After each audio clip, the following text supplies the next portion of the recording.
I crushed my hospital pager in my fist when Dad announced my engagement to Dr. Amit Shah. Standing in the Edison Hindu temple, surrounded by 300 guests in their finest saris and suits, I felt my pulse hammering as his voice echoed through the marble halls.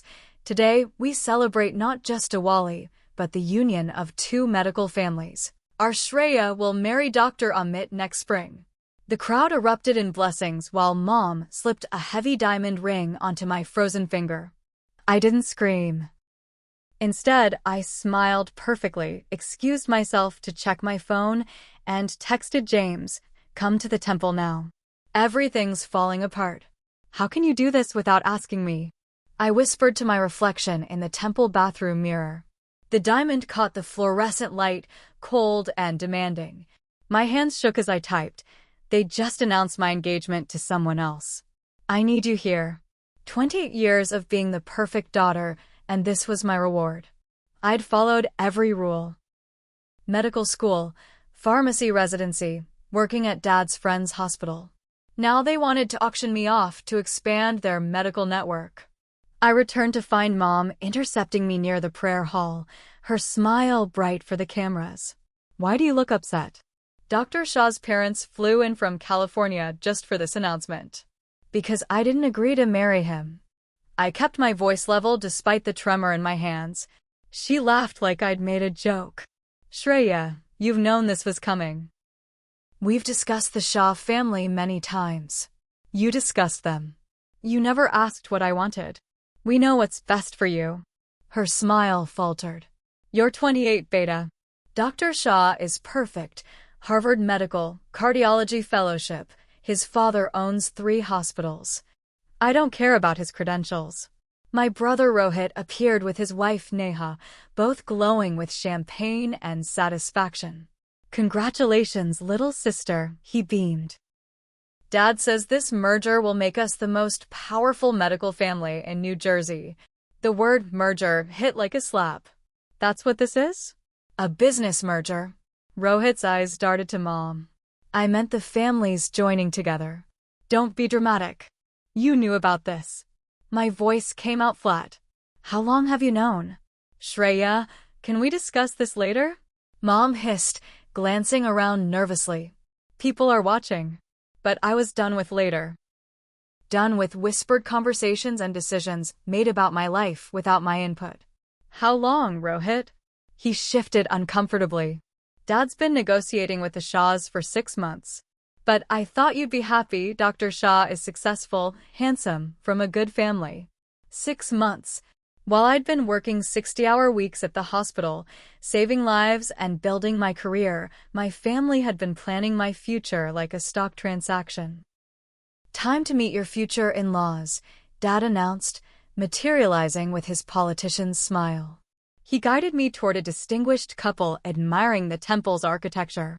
Dr. Shah Sr. wore an impeccable suit, while his wife dripped with gold jewelry that caught the temple lights.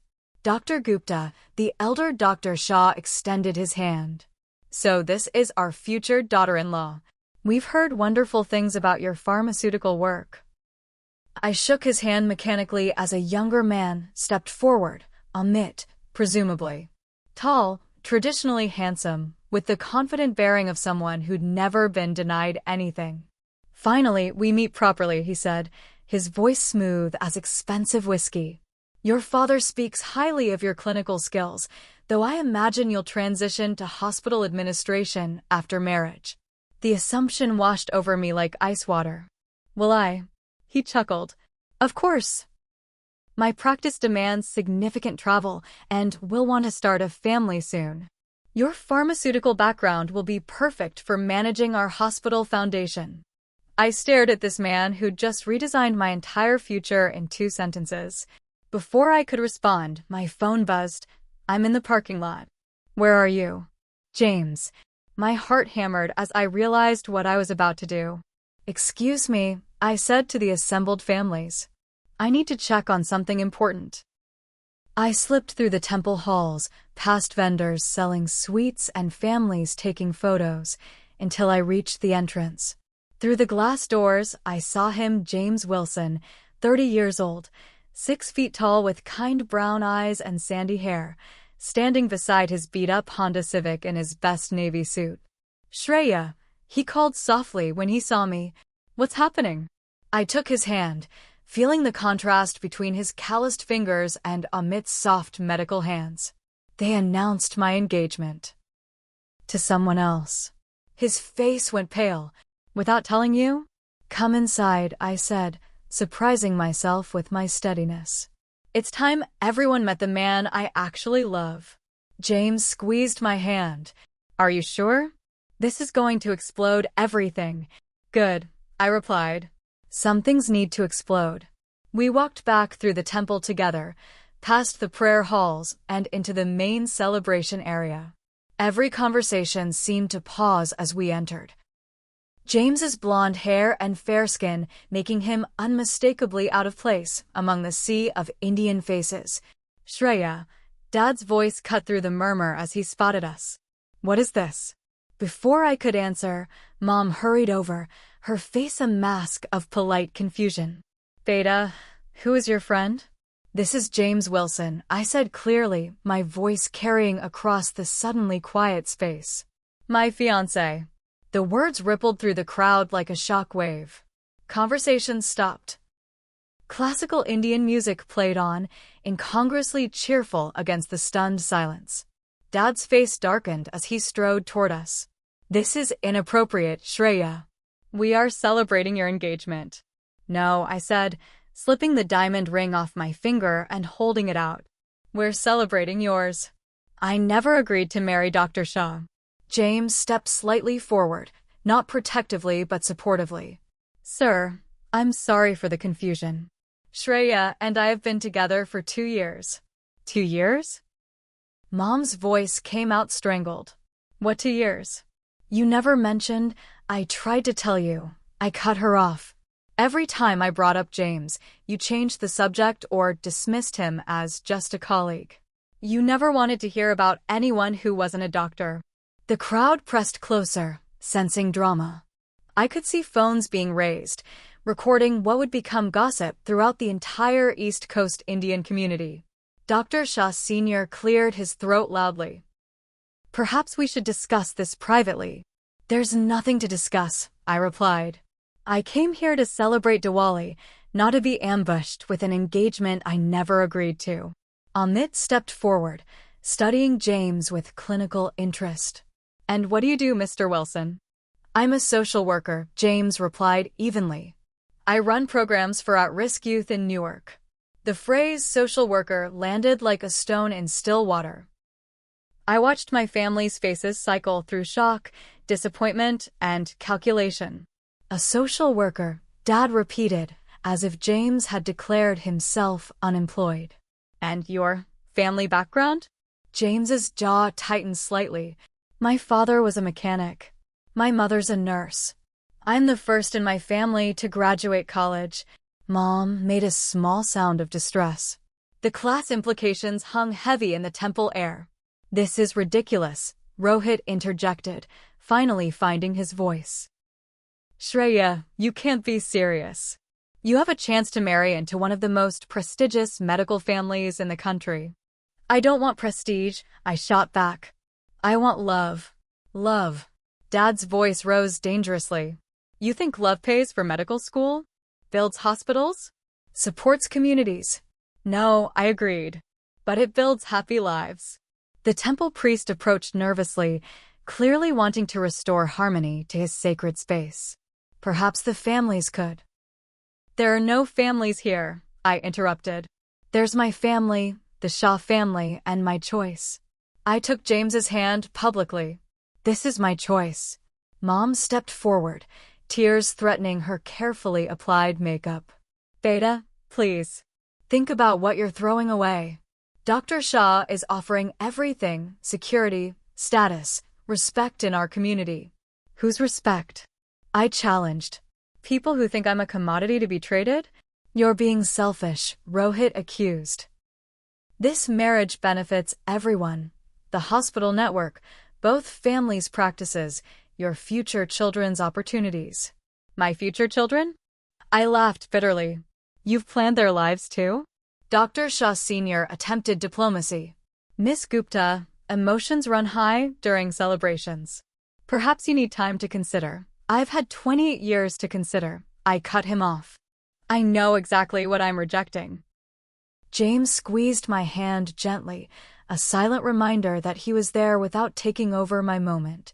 If you walk away with him, Dad warned, his voice dropping to that dangerous quiet that meant serious consequences, don't expect to be welcomed back.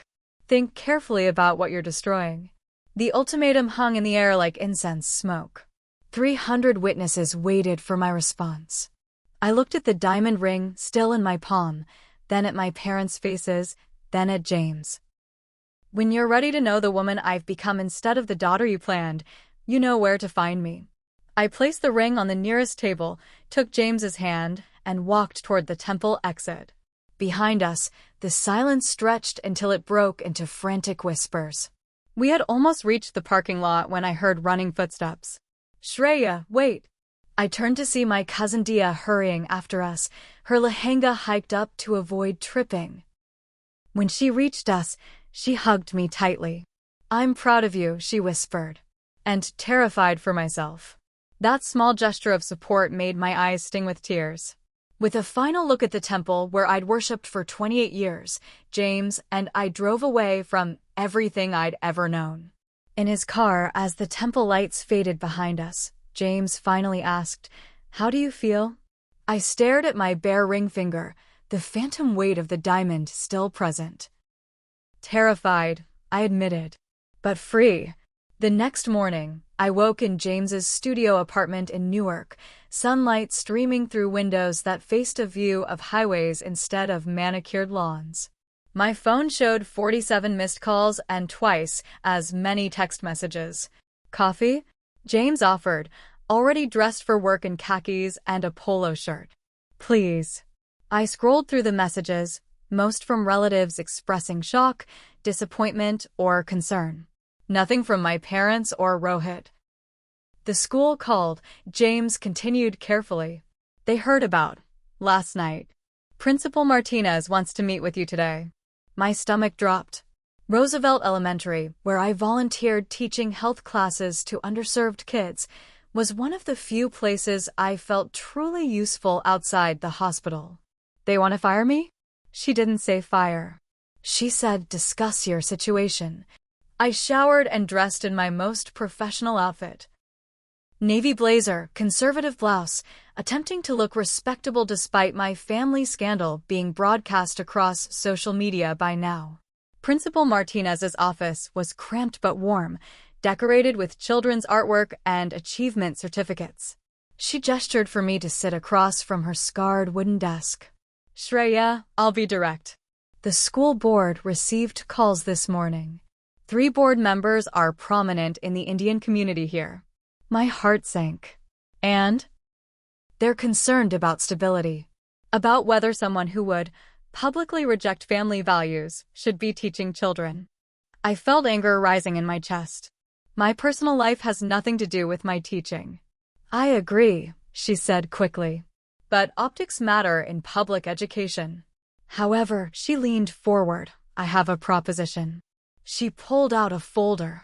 The district received a grant to expand health education in underserved schools. We need someone to design and implement the curriculum. Full-time position, administrative level, $65,000 a year. I stared at her. You're offering me a promotion? You're the most qualified person I know. Medical background, teaching experience, and...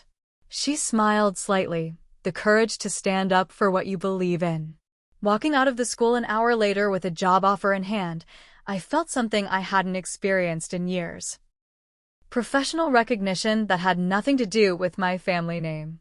James was waiting in the parking lot, having taken an early lunch break. How did it go?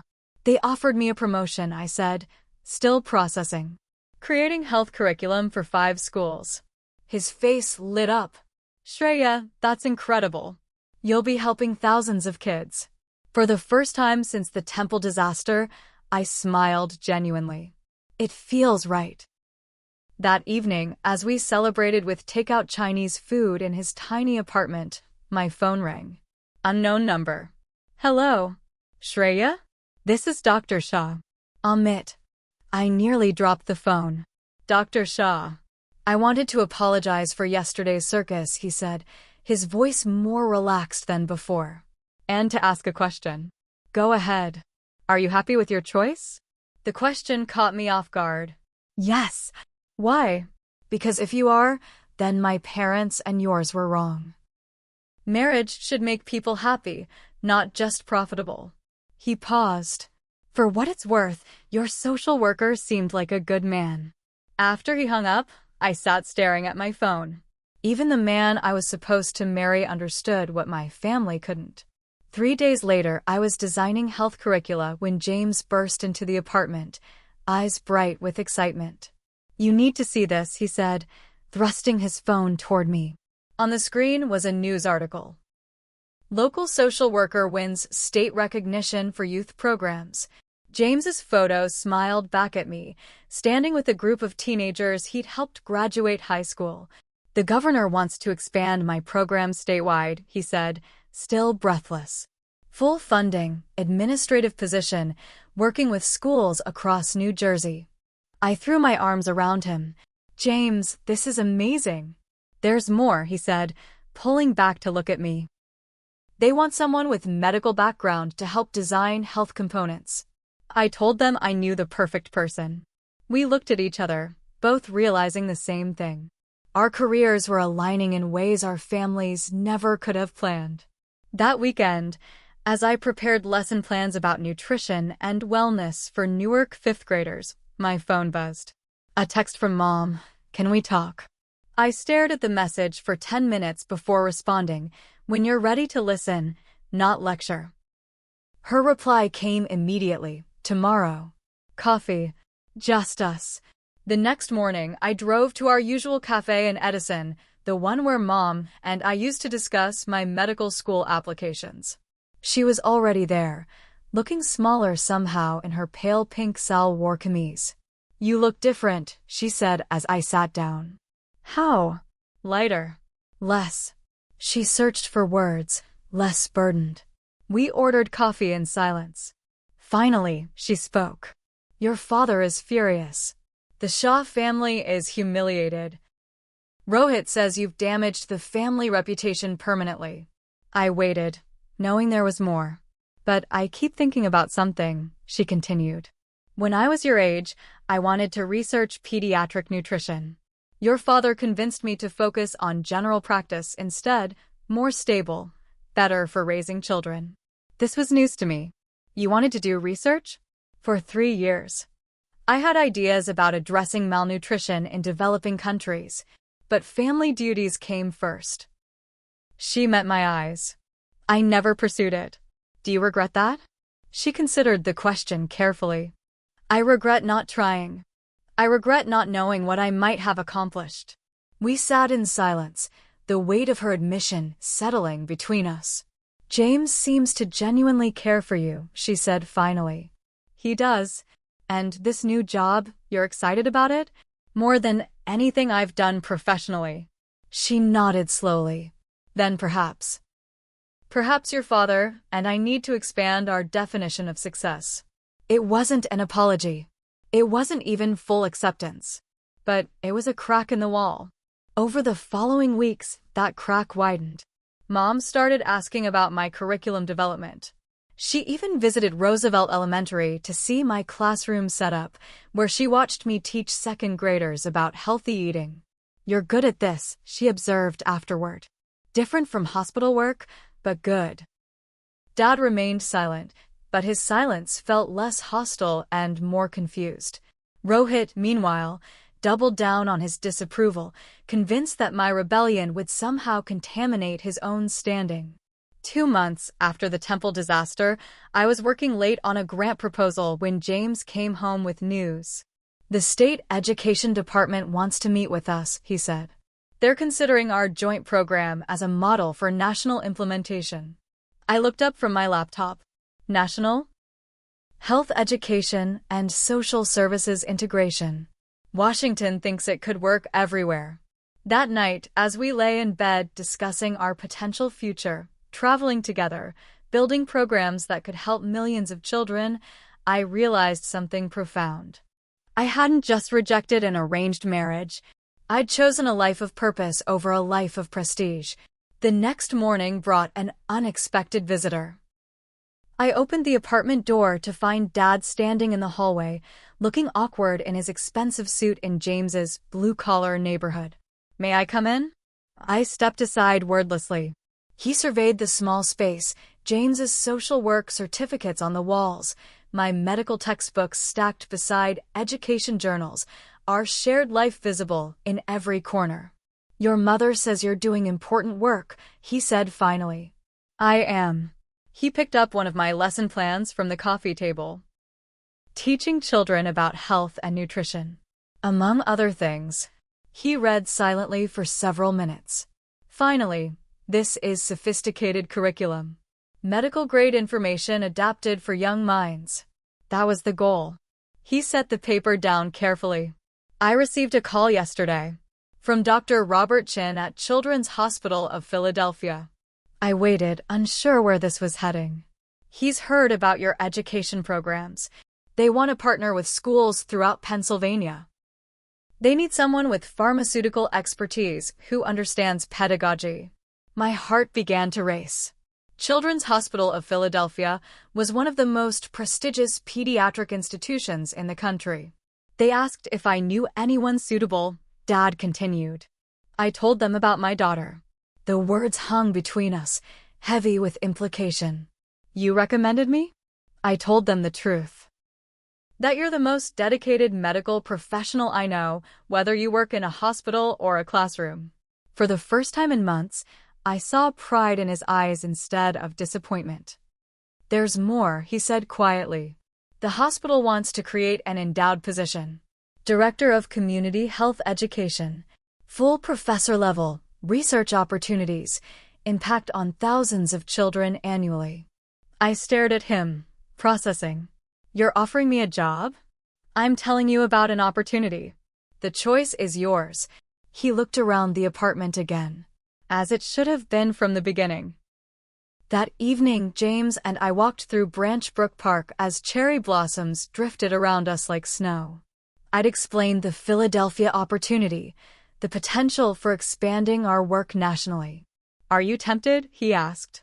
"By the prestige?" "No." "By the impact?" "Absolutely." "Then let's go to Philadelphia," he said simply. "My programs are portable. Yours could reach more children." I stopped walking and turned to face him. "You'd do that? Leave everything here?" "Shreya, I'd follow you anywhere. But more than that, I believe in what we're building together." 6 months later, I stood in the auditorium at Children's Hospital of Philadelphia, presenting our integrated health and social services model to an audience of educators, medical professionals, and policymakers from 12 states. In the back row, I spotted familiar faces, Mom and Dad, sitting with James's parents, who had driven down from Buffalo for the presentation. Even Rohit was there, looking uncomfortable but present. The key insight, I concluded, is that children's health cannot be separated from their social environment. Medical knowledge without social support fails. Social programs without health education are incomplete. Together, they transform communities. The standing ovation that followed felt different from any recognition I'd received for academic achievements. This applause was for work that mattered, impact that could be measured in children's lives improved. Afterward, at the reception, Dad approached me with something I'd never seen in his eyes, respect for my choices rather than just my compliance. "I was wrong," he said simply, "about what constitutes a successful life." "You weren't entirely wrong," I replied. "You taught me to value service above self. I just found a different way to serve." Mom joined us, having spent the evening talking animatedly with James's mother about grandchildren and family traditions that could blend rather than clash. "The Shaw family sends their congratulations," she said. "Amit married a cardiologist from California. They seem very happy." I smiled.